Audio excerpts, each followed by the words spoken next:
Nətər özüm çıxartmırsınız? Üstünün parasını çıxartmırsınız, yox tam çıxartmırsınız? Yox, tam yox. Verəsov biri tam çıxartmışam, biri amma üstünün zadını qırmışam, dibini sonra çıxartmışam. Nətər tam çıxarda bilərsiniz? Süd dişi falan deyil ki, kökü ərisini çıxardır. Nətər çıxarda bilərsiniz tam? Bilmirəm, tərpəndi. Özüm çıxarmışam deyəndə tərpənirdi. Hə. Baxdım çıxdı da, yəni köç qarşı. İnandırıcı deyil. İndi ona iynə vurmadan çıxarda deyirsiniz, dişi o birisini. Hə. Ya çıxır iynə vuraq, çünki burada çiç satmaq. Sən başqa nəsə lazım olur. Yoxsa belə alma dözərsiniz də iynəsiz elə. Hə. Bəlkə bir prov edeyim baxa.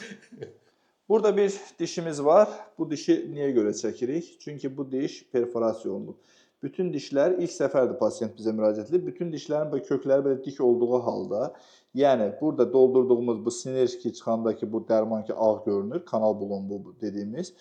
Bu belə düz getməli halda diş deşilib böyründən siniri çıxardılarkən böyründən sümüyə tərəf gedib, belə deyək, burada iltihablayır.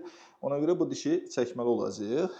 Çəkib əslində yerinə implant da qoya bilərdik, edə bilərdik, amma iltihablı olduğu üçün müəyyən bir gözləyirik. İndi iynə vurmuşuq ki, keysin diş, baxaq. Həmin diş bu dişdir. Bu dişdir. İndi bu dişi çəkirik.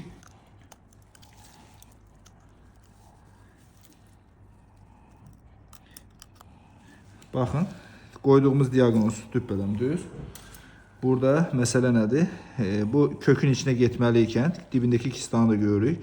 Bu malcı olunub belə kökün içinə getməliykən, böyründən deşilib, bax, kanal bulunbu filan, siz də baxın, baxın. Bax, kanal bulunbu filan gəlib bunun içindən çıxıb, halbuki buradan getmir. Və burada da qala bu sümüyün içində iltihablayır, belə iltihab yığını olur, bax bunlar. Bu artıq çəkiləsi bir hala gəlib. Çünki hər qaldığı gün burada sümük iltihablanması sümük daha da genişlənirdi. İltihabı bir boşluq genişlənirdi. Və dibində olan da bu kistası. Yerini də qaşıyıb çıxardırıq. Qaşıyarkən bunları görürük. Artıq burada iltihablanmış granulyasyon toxumalar vardır. Ağrı falan hiss elədinizmi? Hiss eləmədiniz heç bir şey. Yerini də təmizlədik. Keçmiş olsun deyirik. Bağlayın, bağlayın, bağlayın, bağlayın. Keçmiş olsun. Əsas oldu getdi. Deyirdiniz iynəsiz çəkilir. Nə oldu? Diş çəkməkdən çox qorxu. Oldu ağrı? Yox, heç bir ağrı olmadı. Nə o ağrı adama çox gələndə, yəni istəyirsən ki, özün də dartıb çıxardasan. Hə. Qutarın bu əzab. Yəni ağrı olsa da üstün gəlir.